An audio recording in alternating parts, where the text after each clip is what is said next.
get started.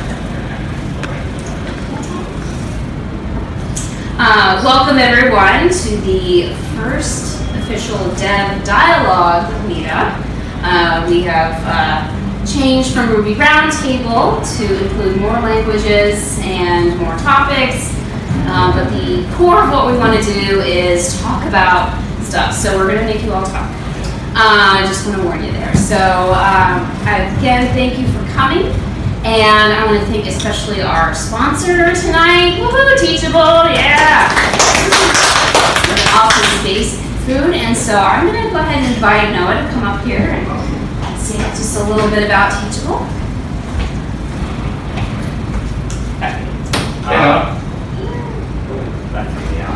Sorry, we're Teachable. We are an online course hosting platform. So we help people who want to teach online. It's mostly individuals and small groups and like skill-based stuff. So there's a lot of like how to code courses. There's weird things that are bizarrely successful, like how to get your commercial drone license, so you film weddings, to be a surveyor and so forth. Yoga classes, exercise stuff, how to be a watercolor painter, stuff like that. It's something that sort of helps regular everyday people find a way to make a living doing things they don't need as much as their day job. Pretty cool. Somebody who comes from like a fintech background, that really attracted me in. We are hiring developers across the stack. We're primarily Ruby on the back end right now, though we're transitioning over to microservices. So we're looking to get a lot more polygons too. We've got a lot of Elixir fans in the house, so we'll probably be wanting that at some point. A lot of what fans? Elixir Yeah. fans. Sort of Very popular. We got out. Yeah, it's quite nice. I was super skeptical when I first used it. Yeah. Feel free to email me at noahp@teachable.com or hit up our careers page or find me afterwards. All right, thank you. Thank you, Teachable. All right, I'm going to toss it on over to Matt. Hey guys. Who all here programs in a language every day? Everybody? All right. Who programs in 2 languages every day? 3? Are you counting Bash? Yes. Do you use Bash? Yes. Yeah. I was going to call this 5 languages 40 minutes because of Bash. That's just the secret one that gets layered on top of everything else. Bash is is Turing complete. You can make anything you want in it. It's procedural generally and bad code, all of that. But you can unit test it with a program called BATS. I've been doing it a lot. It's one of my favorite tracks on Exorcism. Do you guys know Exorcism? Exorcism is a lot of fun. You can just learn a language. I'm huge about learning languages. So I've been doing it throughout my entire career.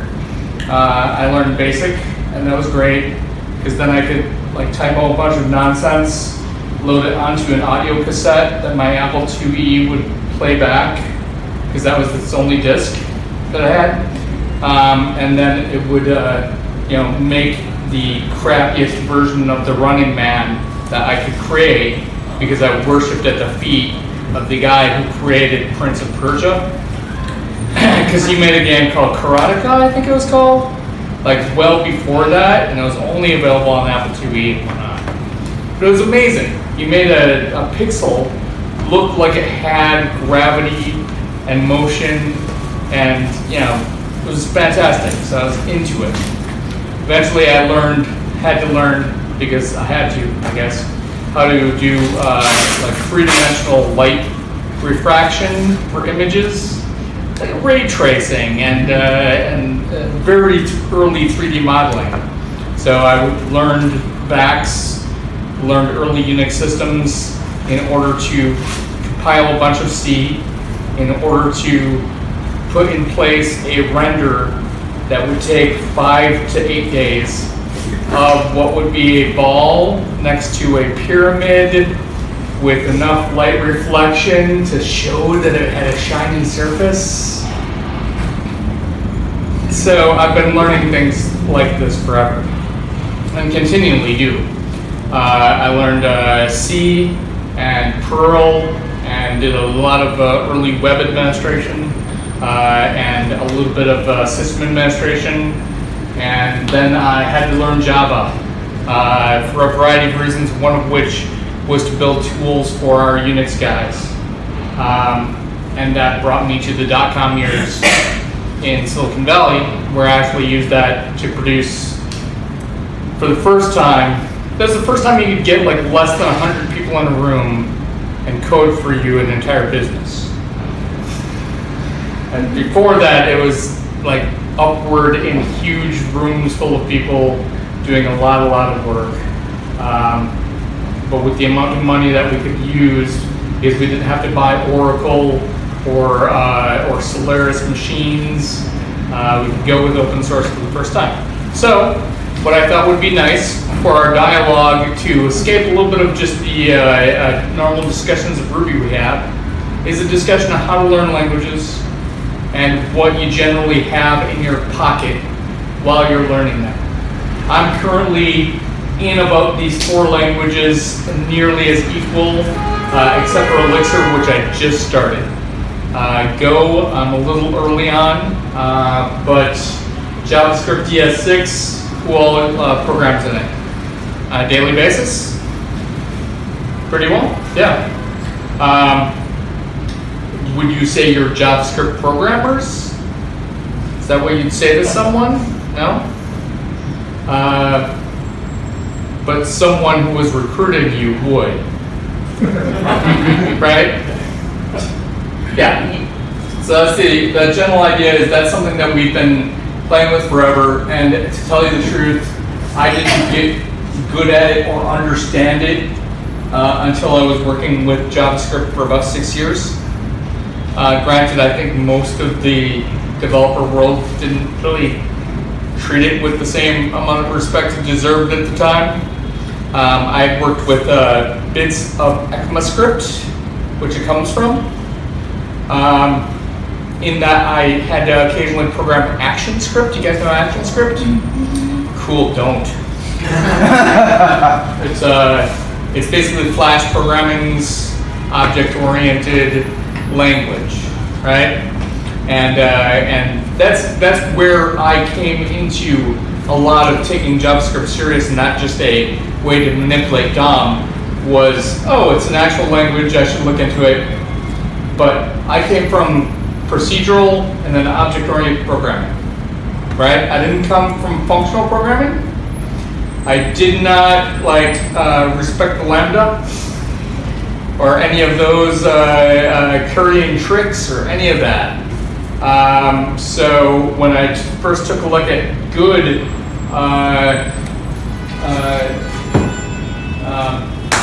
good JavaScript code, which is not object-oriented, it's not functional, what is it? Prototypical? Right? Yeah. So, I believe so. wait, what did you guys say?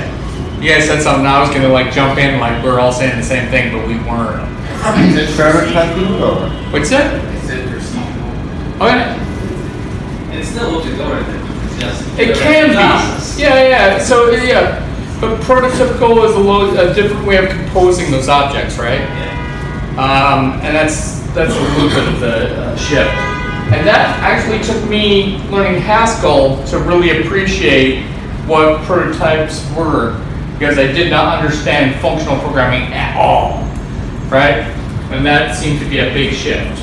So how many of you guys would say, I'm guilty of these crimes. I'm guilty of treating JavaScript as a procedural language, for sure. I think anyone who ever does any jQuery is guilty of that. And I'm guilty of treating it like an object-oriented language and programming large sets of functionality as if it were. And I'd say that's worse. I've produced some amazing things that I would say is not what I'd like to see in JavaScript. But how do you guys manage JavaScript? You guys we all have these things in Ruby, right? RVM and RBENV and with gems and all these other things, and 1,000 different ways to cut that horse. Is that the normal term? No? I have not heard of cut that Swing horse. that cat. Maybe. Swing Swing the We'll cat. say swing that cat. Okay. There's 1,000 different ways to swing that cat. It's canon now. You can't take it away. So I know there's Node. I know there's a bunch of other things. I could use Yarn, right? Yarn, Webpack. Webpack is Yeah. a thing. Yeah. Oh, yeah, Yarn is like the equivalent of bundler. Is And it? Yeah, basically. Okay. Because it turns out that as I've had to work with Node a lot, and also NPM, it turns out that the last 5 years of my work with JavaScript basically brought me to the same point I was at before. Right? I was basically doing NPM and Node and packaging up a bunch of scripts and that worked for all of my scripts. And then I started doing Yarn because it was a lot more efficient and it did all of these extra things, and it turns out NPM did that in the next version. And vice versa. And it just kept adding back and forth. Now, I'm back to just NPM. It's basically all I use now. But I do use, because I don't know if you guys know it. Know an ENV? Yeah. Yeah? It's pretty good. It's, if you like RB, ENV, it's the same philosophies. Yeah. Right? And I generally I keep these, I use them because I work with many projects. And JavaScript versions move faster than any other environment I'm in. Just like in VM. It's just like, what's that? It's very much like NPM. Yeah. I like this a little bit better. And considering that today's topic is about polyglots, one great tool I've been using recently is Xend, which is an end for installing ends. Yes. And it supports RB. I think that gets, you're a little further into the weeds than I want to Go be. and Yeah. Elixir end, Yep. Pine, so all of the languages we're talking about today, it can install the ends to manage those versions. It's true, but And, if you're a polyglot, it's one tool to install that'll handle all of it. yeah, it'll take me a little bit longer to go to that. But I will at least touch the version specific. That's which one? Xend. Exactly. It's like one line that you clone. You clone it into your home directory, and add one line to where you bash in it or you Z shell in it, and from there on you can install and update your ends and everything. Cool. And it has the same syntax as the RBN and Node end. The other side of things is you can always use Docker, right?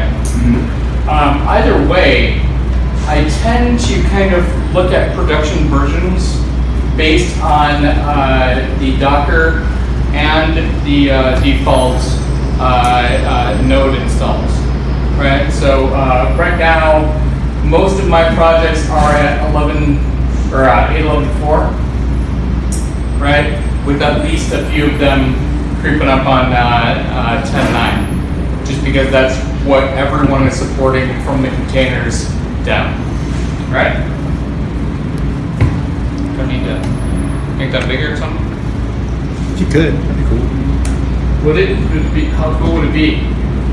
How cool is that? Good enough. So, since most of those are there, I'm just gonna show a quick install on Node. I installed Node-M just through Brew and do the updates there, and from there I can do things like, right, so that tells me what's all available. I want 8.11.4, it's there. So.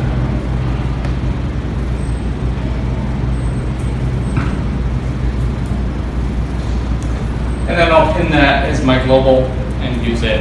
And the beauty of that is that Node just gives you your general installs on NPM and whatnot. So if I do a which, well, actually, Node env versions, right? So I'm still on the other version. So I'm going to do global.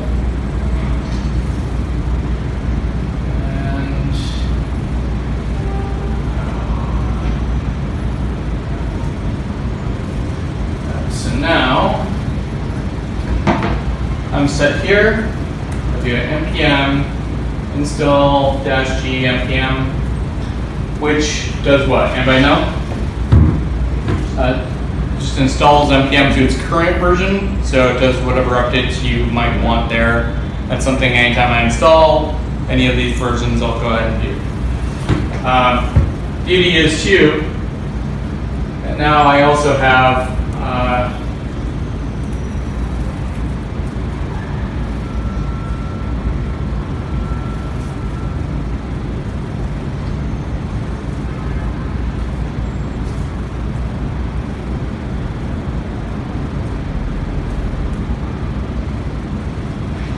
wait, what? What? Yes, I do this. Is that what it's for? Oh, maybe, yeah.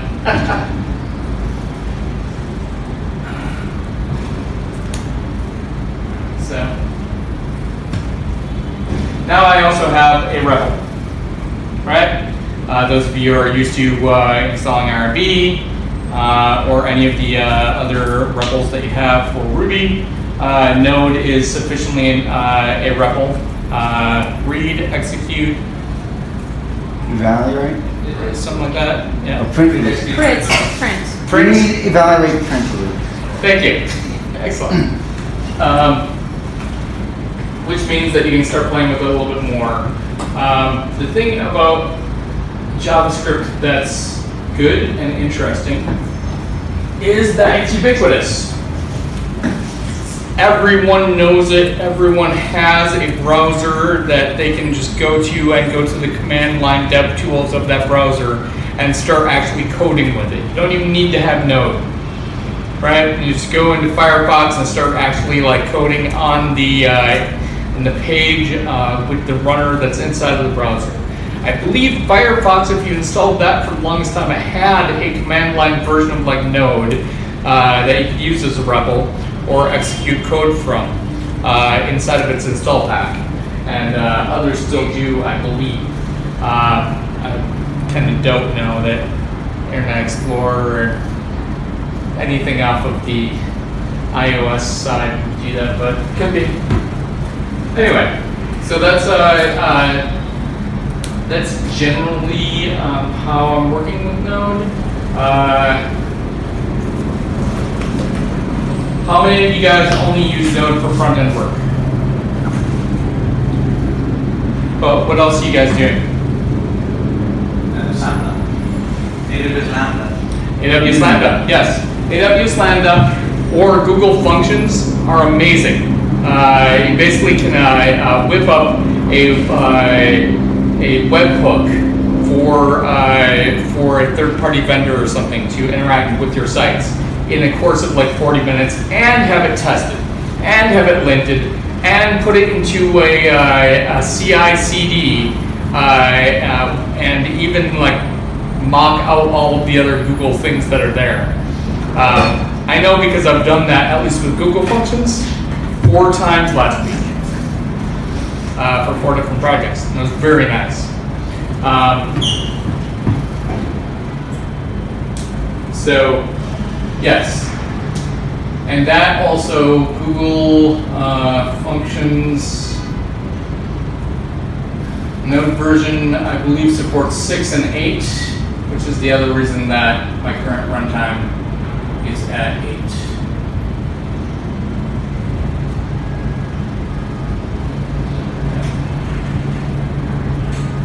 And it's all fairly easy to work with. And as soon as you actually start deploying your package file, the next version it will jump to that as well, seemingly without issue. The beauty of working with Google Cloud Functions is, again, you basically have a bunch of boilerplate server stuff that's abstracted away from you. All you really need to do is deploy the function, and from that function you can talk to PubSub, right? To basically like create a channel of to-dos for whatever service you want to consume off of. You can have it talk to the relational database system, was it RDS or whatever it is, or what whatever big data they have now. I believe all of that kind of supports everything you were doing in Postgres up until now, if you were using Postgres as well. And that's probably the most I use server-side JavaScript. How many of you guys are doing Express or something JavaScript on the back end? Yep. I don't know the ecosystem that well for node-based servers. If they're being spun up every day, I know that they can support production level loads for the most part, but I've never seen them like really being used. Is that a fair assessment? Yeah. Yeah? That's true. Alright. So most people are using it to prototype or? No, this is full on. Full on. Yeah, okay, that's what I thought, yeah. But we're not using Express, we're using Happy, which is a little bit better. Okay. Yeah. Then again, I'm not dealing with like millions of users. Right. I'm dealing with like tens of thousands, so it's not that bad, but it is a very big, they're going to get there. I don't know what's going to happen. Well, so far I've been very happy with Google Functions and Lambdas. I'm not sure how much support, how much actual load they can take in the wild, but we had a very active set of webhooks that took enough that if you really don't want to bother with it, I think that should be their slogan. Really don't want to bother with it. Yeah, but it's fairly easy to do a quick service and work with, say, pub sub, right? It's basically it. A few lines to actually hook into the service, you hook into a channel, suddenly you have a pipeline that you can actually have various transforms happen to. And at times you can have a pipeline that can hook into machine learning and actually make some legitimate decisions on your data to do something with and put it in. So JavaScript is huge. And I think for the most part the functions, I don't know about AWS Lambdas right now. It's been a few months since I've played with them. Are they expanding to other languages as well? We do Go. You can do Go? So that's your JVM. Okay, really? Yeah. Okay. I think we do crazy stuff for you in there. Good thing, but it's like, not recommended things. It's just possible. Fair enough. Because I know that Google is offering Go, I think, and Python. Definitely Python, for some reason. Should we move on to Python? We shall. Alright. Python. How many of you guys work with Python? Okay, right on. So Python has a fairly strong community, but it, I guess, recently went through a schism. What would you call the 2-3 situation these days? Probably 2-3 is just fine. Right. So, like, eventually, everyone who was diametrically opposed to it gave up, and everyone's on 3 now. Pretty much. Yeah, I agree. Reverse compatibility is a bitch, especially if you're in like a flame war that's like as large as Emacs versus Vim, which at times I've heard 2 versus 3 fans get into. Yeah. I mean, the consensus was for the longest time that whatever you build has to be Python 2 and Python 3 compatible, no matter what. So. Yep. So I use PyEnv because why not if you're not consistent, right? Cool. So that's already installed. PyEnv is effectively the same thing as NodeEnv. Right? That's the versions. You can install all of the various versions. And what's also nice, list.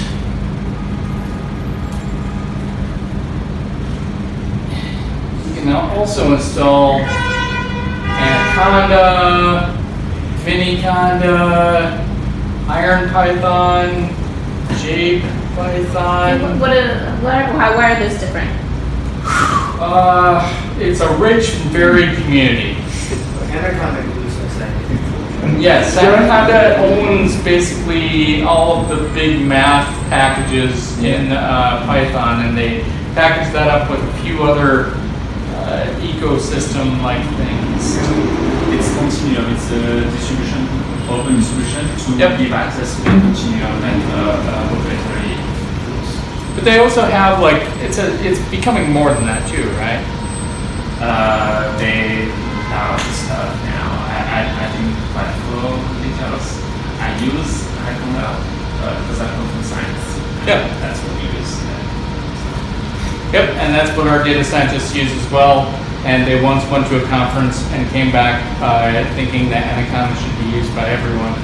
And they were the only ones who think that. I'm not sure exactly what happened, but we all got to continue using our distribution.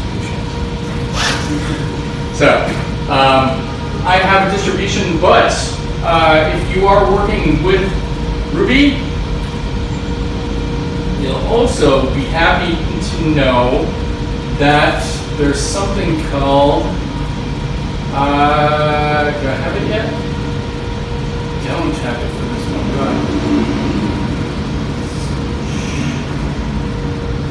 Yes, that's right, another M. Pipenv.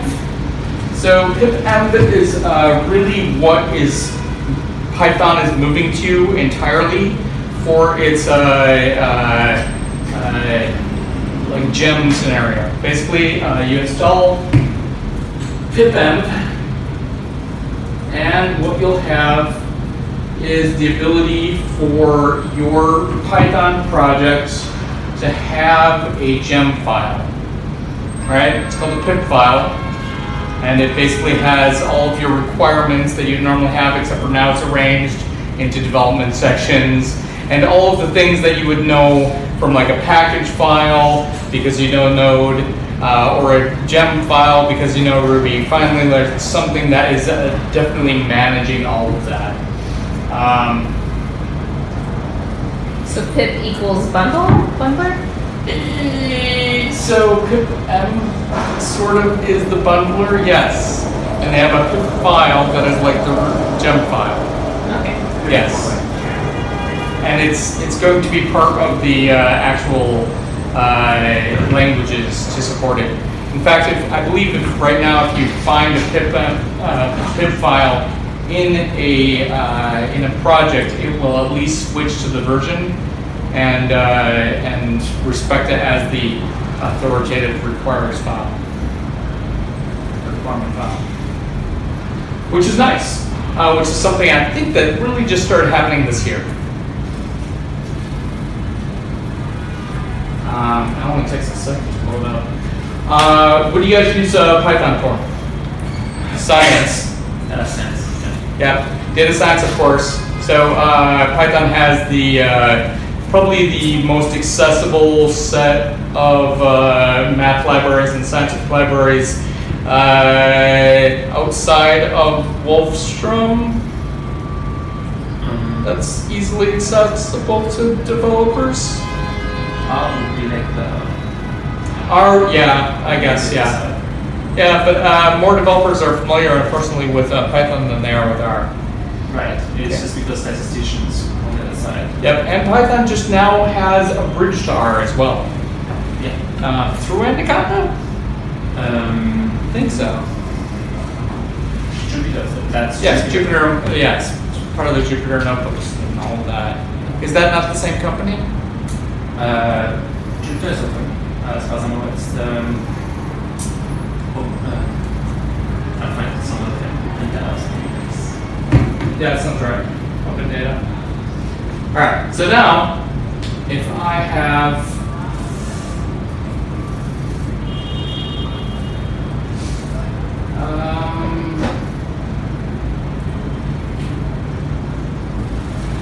find a project with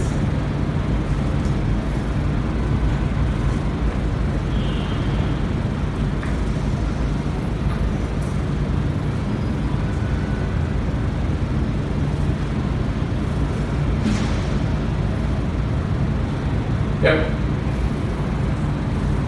So this is replacement.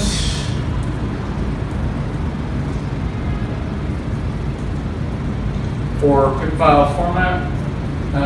So you can see you have source requires packages, and you can specify dev packages and all that. So you don't have to have a requirements def text and a requires dash dev dash text, which is half the time we have.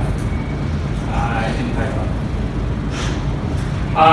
I generally use Python for microservices. You guys said you were switching to some microservices here, right? Yeah, you can do that with rake style Ruby, and that's great. And it'll probably be easy for a lot of things that you're porting over from like Rails. But you also have the ability to just spin up a Flask instance. Flask is super stupid simple, like Sinatra, right? It just basically gives you the endpoints and allows you to manipulate those, and has like no routing, and you just kind of spin that all up yourself. But the beauty is that you can easily create an endpoint, have it do the very simple RESTful work of transmission, and then you can just store that information or put it in a pipeline or do any of the other things that I'm finding more and more sounds like it should just be a Google function or a AWS Lambda, which is all they also offer in Python. But there you go. It is super useful. The BD2 with Flask is that you have a variety of things that you can connect to. You can easily serve up not only a web endpoint for an API, but also a front end for managing it in React, right? And that's especially useful. I think Python for me is a more serious utility language for microservices, as well as a poor man's data scientist's utility belt. Right? I don't think, and that's not to disparage the Pythonistas and their community. They're really solid microservices pipelines. And you can easily, and they have a good culture of testing. Test first, and unit testing is definitely part of most Python projects I've inherited. Definitely everyone that I've started. So it's not at all bad. It is a little hard to get used to. The white space adherence, and that being part of the logic of the language. You guys know about Python's inability to deal with a tab or a space. If it is tabbed or spaced wrong, it's not just that it will lynch and yell at you because your developers don't like seeing it that way. Rather, it will actually break because that tab or indentation is part of the actual structure of the language. Now, here's a trick if you really want to piss off some people that you're working with who work in Python. It doesn't actually respect that if you code it all on one line. Yeah, it's wrong. And don't do that, but it is kind of fun. So, there you go.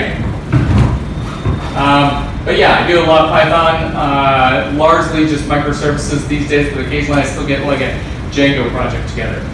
And that brings us to the next language we're going to talk about. The next language is Elixir. Who here knows Elixir? Nobody. Alexa just responded to me. Oh.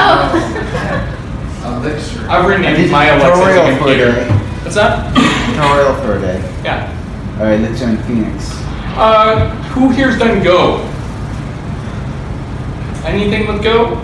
Wow, okay, cool. So these are interesting languages because they both effectively compile down to a bytecode rather than are strictly dynamic and interpretive.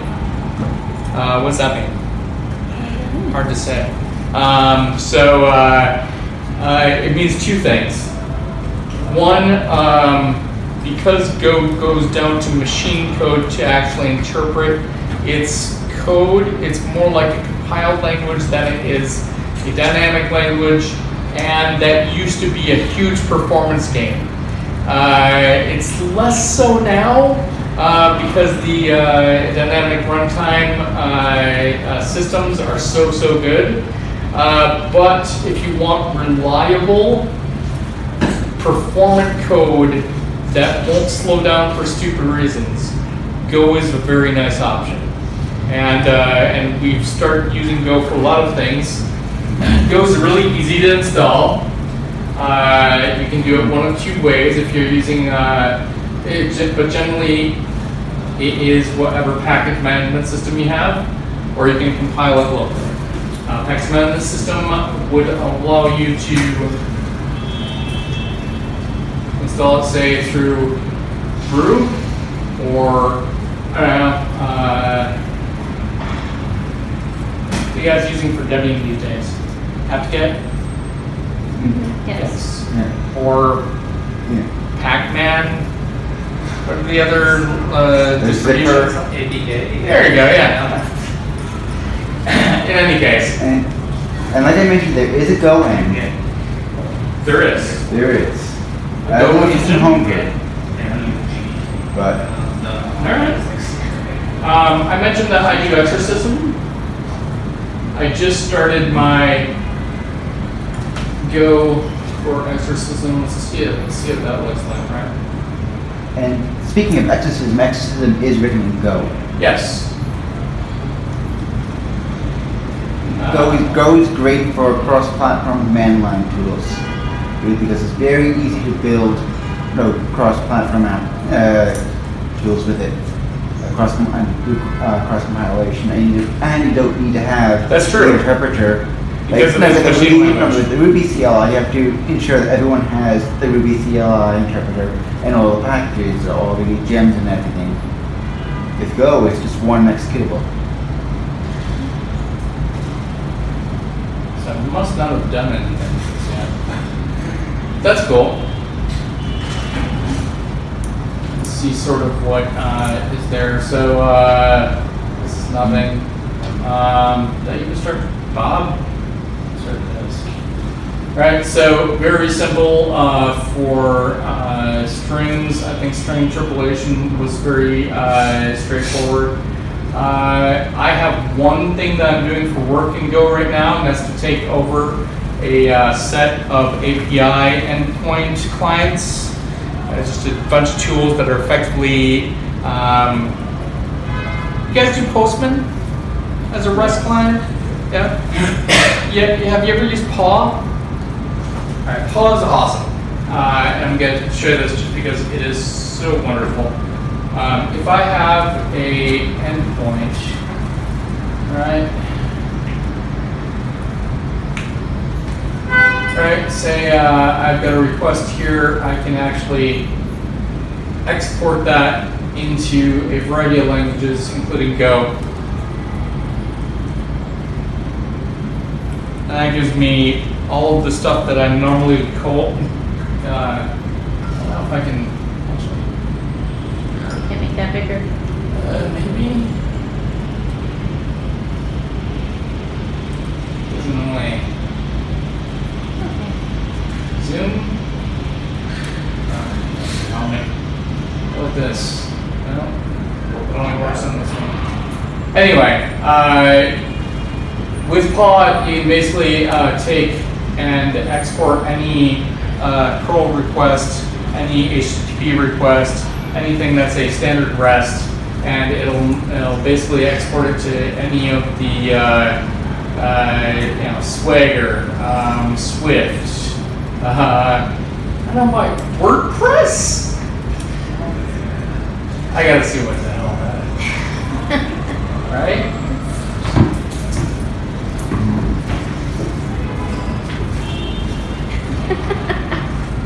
It's just PHP. It's just PHP. They just call it WordPress instead of PHP. Yeah. I mean, WordPress should just own that brand, as far as I'm concerned. Anyway, so that's very useful. And half the time, I am just taking like curl requests, looking at what it would generate for the Go code, and then patching the code that I'm working with. So it's very early days for me with Go, but I found that it's very easy to look at and very easy to work with. So even with and it unit tests very easily as well. Testing is a first-class part of the language, so you're immediately able to unit test out of it. I'm about to take a little bit more of a plunge onto Go than I have right now by taking over a friend's project or helping him with some tickets.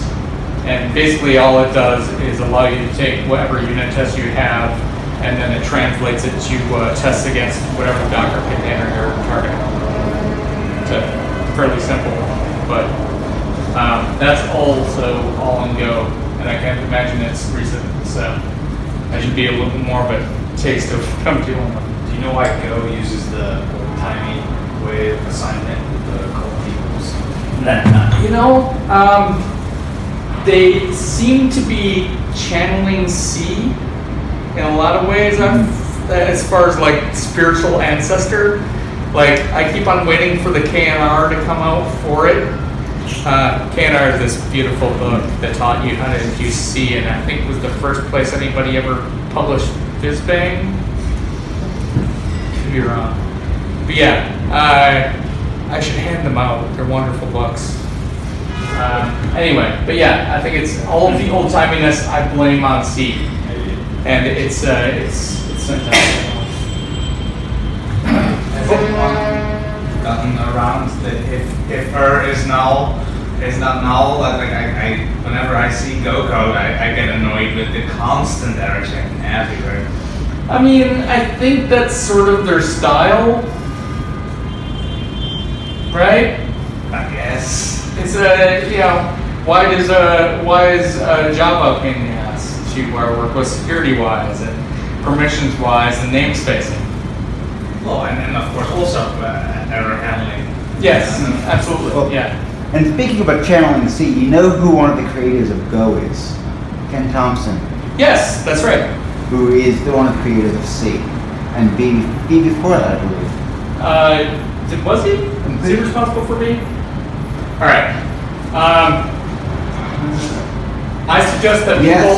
Yes. Yeah. Mm-hmm. I suggest that everybody like works with and plays with Go, and especially I think with the exorcism tracks are very good for that.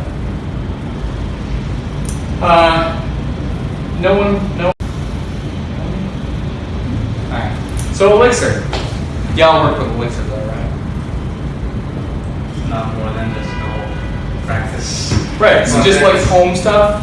Yeah. So I know for a fact Flatiron School uses Elixir for a lot of things.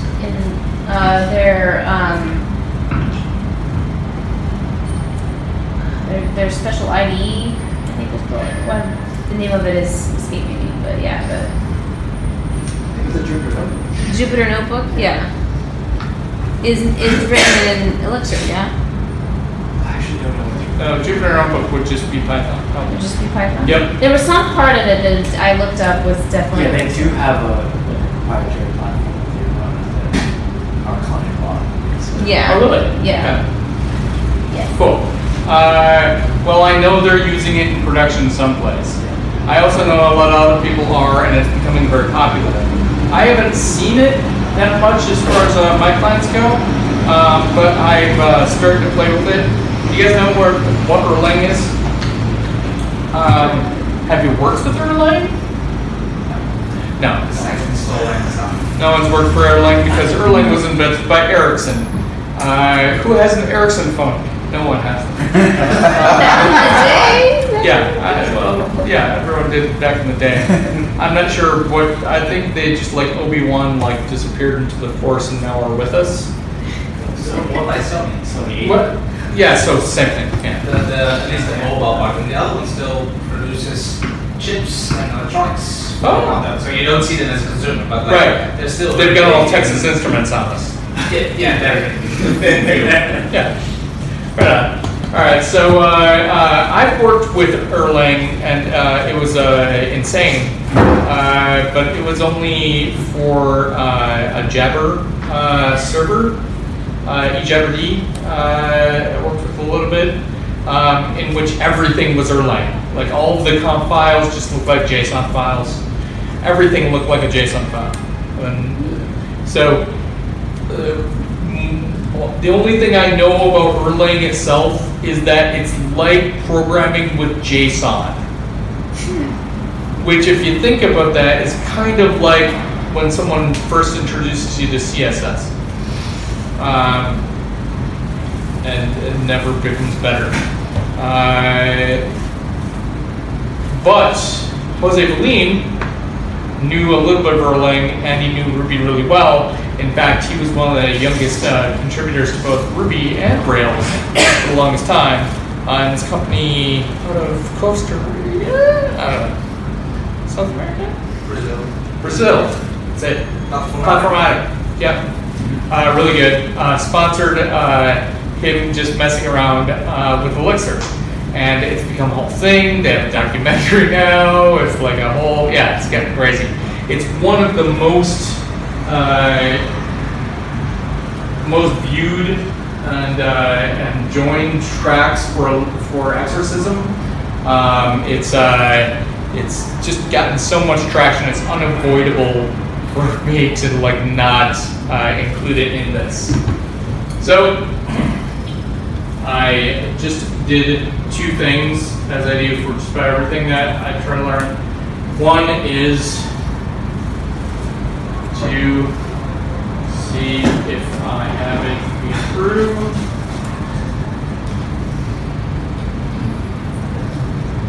And then the next would be to hello world it, right?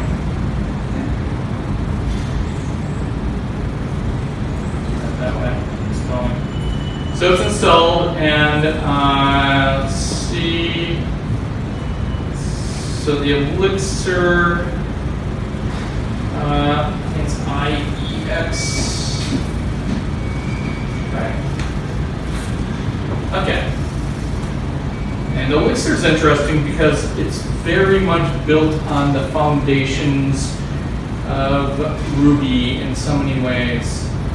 As far as just audience. So you said you've been playing with it at home? Home projects? Yeah. What's your takeaway? Macros come with all the craziness of C. It's really insane. Or days which I probably like, but pretty intense. And the whole like, which is probably like their main takeaway, like their beam stuff, their what's it called?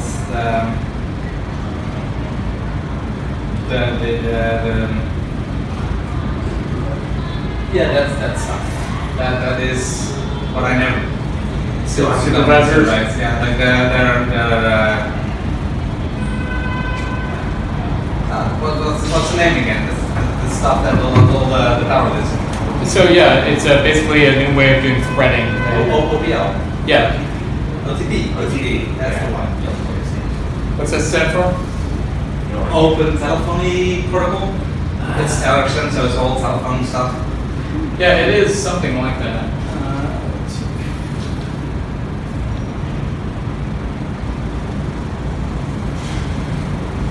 Yeah. Have you guys seen Elixir School?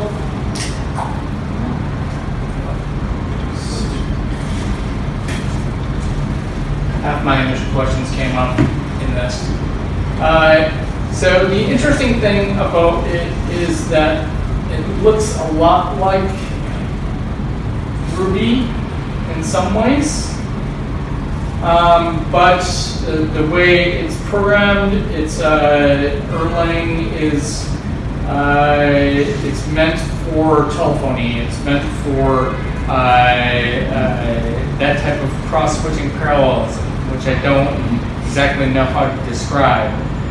But that also goes toward OTP concurrency, right? And also a completely different way to think about threading and concurrency in general. You guys know what concurrency is? Have you played with it in at least 2 languages? Yeah? I have. I've definitely played with it in C, and I've played with it in Java, and everything else, I think I have. Have you played with it in Go? Because Go makes Yes. it very, a lot of fun. Yeah, but Go is really simple to do concurrency. It Yeah. doesn't have, it's like, you know what it is? I think it's the syntax. It forces you to write like C, and then suddenly you don't have to do memlocks, and you're like, it's magic. So that makes concurrency better and memory handling. But I don't know. This is this actually became really interesting as a reading point, and I've started to get really into at least starting to play with a lot of the queuing code and stuff like that for Erlang through Elixir.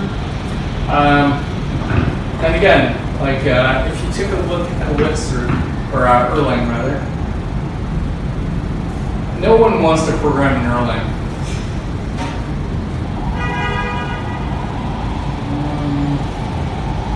You don't want to enter every statement in a period. Yep. Every single statement. Or semicolon. Or If you're lucky. Right? So, and there's all these crazy arrows. It's just, again, at a certain point, you're either just dealing with huge amounts of JSON-looking code that provides data structures, and then the most terse, succinct function to actually apply anything to it.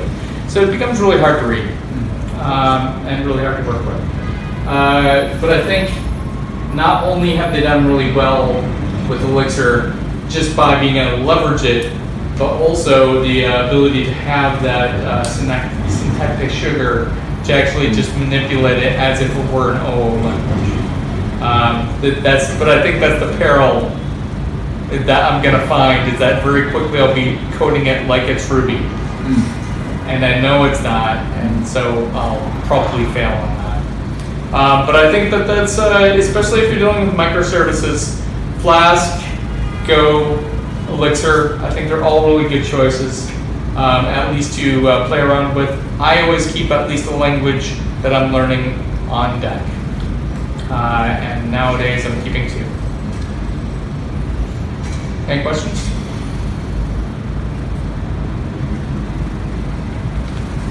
So, in your process of learning languages, you just install it, then you do like a hello world, Yep. like.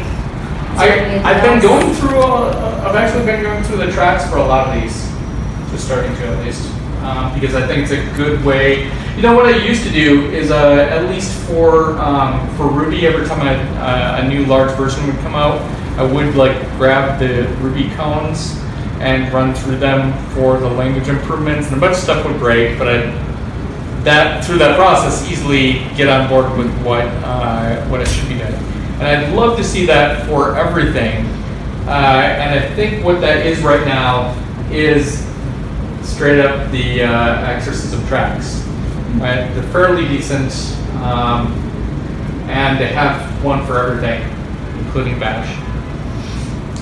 And if you do that one, you'll also learn how to properly unit test your Bash code and lint it. And also just make sure it's up to stuff, which is insane to me, but I love it. will you learn the difference between the single square bracket and double square bracket? Of course you will. Yes. You'll not only learn that, you'll learn how to break input into natural arrays and how to iterate through them with the most performant iteration in a bash function. So you've got that going for you. Is this you on you? Yeah, this is just me. Oh. What's that? But yeah. How when you're in like the percentage of your week, how much time do you kind of spend? And just mucking about, I'd say a good 10% of my week is just mucking about with something. But like how much time I actually spend like on exercises and this, it varies obviously from week to week. But if I'm ever like, you know that thing where you're just stuck in a problem and you can't see your way to notice that there's 2 periods someplace when there should only be 1 or whatever. And the best option is for you to just walk away and spend some time with nature or pet a cat or like go through some transcendental meditation or something like healthy. But for some reason you can't do that. I generally go to these tracks because then at least I'm like switching gears and putting my mind on a different problem set. And that's like at most like 10, 20 minutes and I finish an exercise and suddenly I'm actually can focus on code in a different way and not just get highway hypnotized into the code that I'm working on at the time. How do you decide which language to tackle next? Well, so I just restarted, or I started Haskell and Java again because I was sitting and pairing with someone on a Java program, and I was a little embarrassed at how it was not at all comfortable for me to talk about at the time, especially so you're like trying to figure out how to apply a design pattern. And I know that I learned that pattern in Java, like first. That was one of the first design patterns I learned, and I didn't know how to do it, so I started that again, just to get better finger memory on that. And then JavaScript and Ruby I just started again, but these are all languages I am programming in. So Python, Ruby, Bash, and JavaScript. Those are all ones that I'm doing. Go is something that I should be doing, so should Elixir. Haskell, I never should be doing it, but it's proven so useful intellectually for me that it taught me what JavaScript should be and a bunch of other things. With the caveat that I never learned Lisp. Have you tried using phone tools in Python? Just about the same type of things? Yeah, of course, yeah. Yep. Yeah, the functional Python stuff is actually pretty cool. Yeah, but you've been going about maybe... You think about like applying like arrow functionality from Haskell over? Well, that's what people have been doing. The only thing is that they have to record a few functions that are super useful in Haskell, like some of the query things. But essentially, yeah. But it's just going back to it, especially a lot of machine learning. Oh yeah. It's very didactic for a bunch of process. Like it's very iterative. Haskell is the only thing I've ever replaced in my code base with Haskell was C.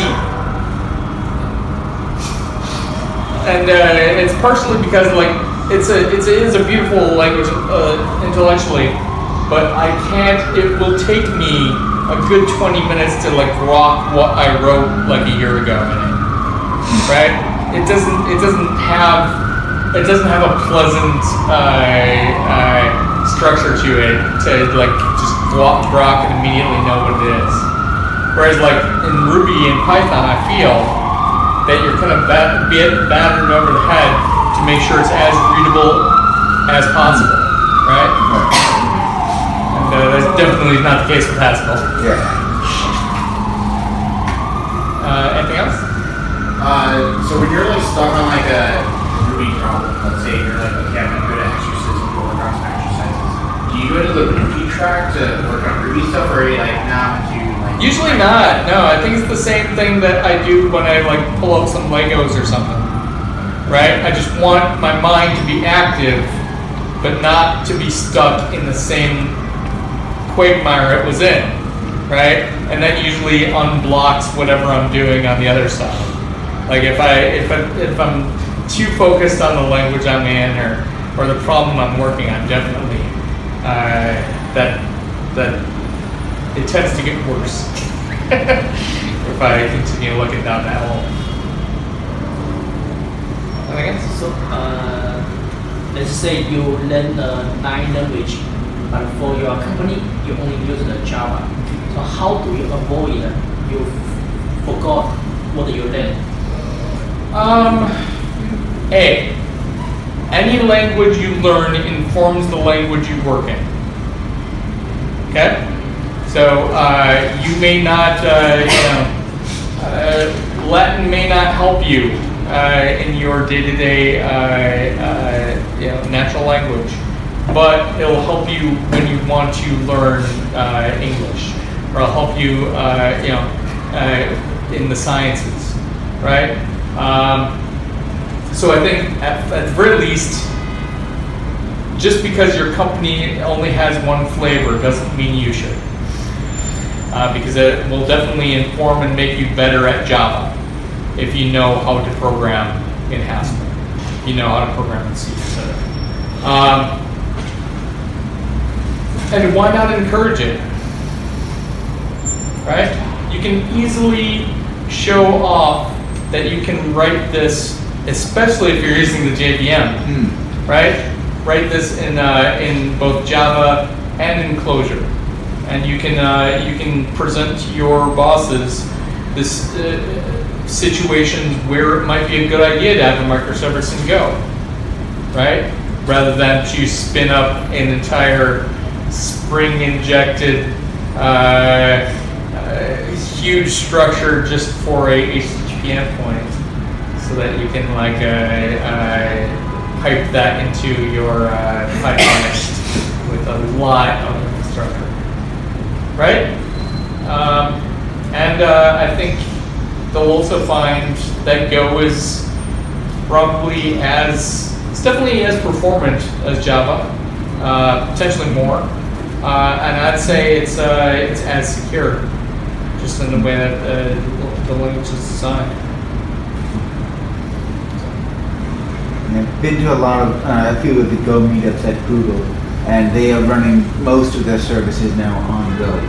Yeah, at least for transport, for sure. Which is interesting. That's something that generally you would have to say in the past was all C, C++. Cool. So I'm going to definitely share my exorcism tracks and also catch up on some things in the future. I think this is a fairly decent, segment to catch up on. Right? Do another one in the future. Oh yes, there's lots of languages that didn't get on the list. So It's true. Clojure was for some reason very high on the list. I almost had, for some reason either I worked with a bunch of people who love Clojure or something. In my responses on Twitter and Facebook and a bunch of other stuff, either that or people are pranking me. But no, I looked on here too. It's almost 3,000 students compared to C++. That's nearly the same. yeah. Which is great. Yeah. It's really fun. Yeah. So I think definitely that'd be something that I would encourage people to play with. There's a lot of people into Kotlin now, but why is that? Is that just because the IDE produced it? I think they're trying to push people to Kotlin for Android, I guess. but they don't have the leverage that Apple has to push people to Swift. Also, yeah, fair. And Swift is a fun language. Swift is a lot of fun. Yeah. I would even play with Lua. Lua is an amazing language, and it can be embedded on anything. So, if you have a Redis instance, you have a Lua interpreter. and that can immediately interpret Lua on the input to the Redis store, which is an interesting thought.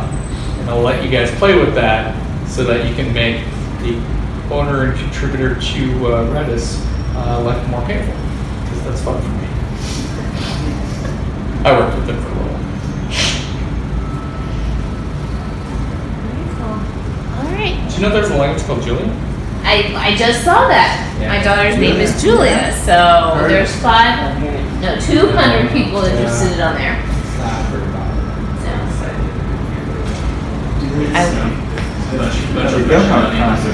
What's Is that? it what? There's a bunch of functionality in Julia. Is there? Oh yeah, okay.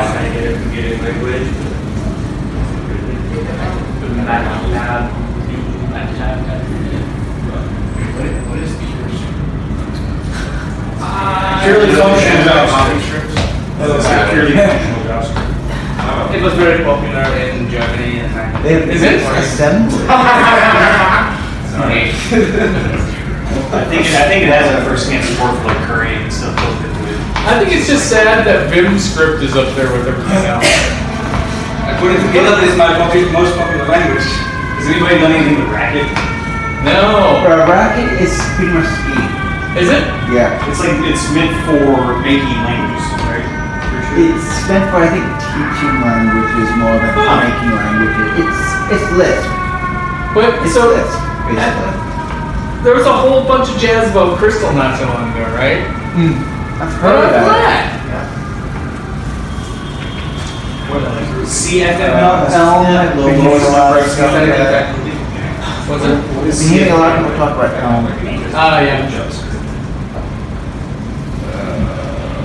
CFML is on there, but not popular. Yeah, what is it? And It's Scala, 44 people. talking about that closure, Scala is another functional language on the JVM. That's very popular because it's not a pure function. Hey, do you want? Wow. It's an object Nothing about that first All right, sentence. so this is Cold Fusion. First off, Oh my god. right? Cold Fusion CFML is a JVM scripting language whose syntax is similar to C or JavaScript, Okay. whichever. That means good brackets. Cold Fusion was a nightmare. I'm sad to see 200 of 44 people want to learn it. Maybe they just were doing it every single one. I do OCaml before that. Yeah, that's OCaml was interesting. OCaml was interesting. OCaml was I mean, I haven't done OCaml, but standard ML, which is very similar. What's next on our agenda? I mean, like the next. The next one. I really should have. We had a like a general like, layout. We did. Yeah. Cool. I think I have it right here. Give me 2 seconds. You guys all work with Docker? Yeah, pretty well. Everybody? Yeah. Good. Oh well, we kind of did. I mean, we kind of already have done how to choose which language, but that was kind of next. No, like choosing languages is important. All right, Yeah. so choose any different. Yeah, so I think like I know how I choose languages, especially when confronted with the possibility of having to enter it into like the team or something like that, right? And it has probably 20% technology based, right? it's 80% personality, or No, one part of it is like you have all these developers. Are they going to learn this? Are they going to be part of the community, or are they just going to straight up project? so maybe how to choose a language plus how to convince others to choose the language. How to present that. Your boss to let you program it now. Yeah, I think that would be an excellent. We should you talk to know- Jose Valim about that. Yeah, I think that would be the topic, like how to sort of promote it to bosses or uppers and your fellow developers to get them on board, maybe something they're How not. to join a religion and evangelize. How Yes. did your boss let you invent a new language? Oh, there it is. Inventing a language isn't that, you know what, there's tons of domain-specific languages that you can create and totally run with.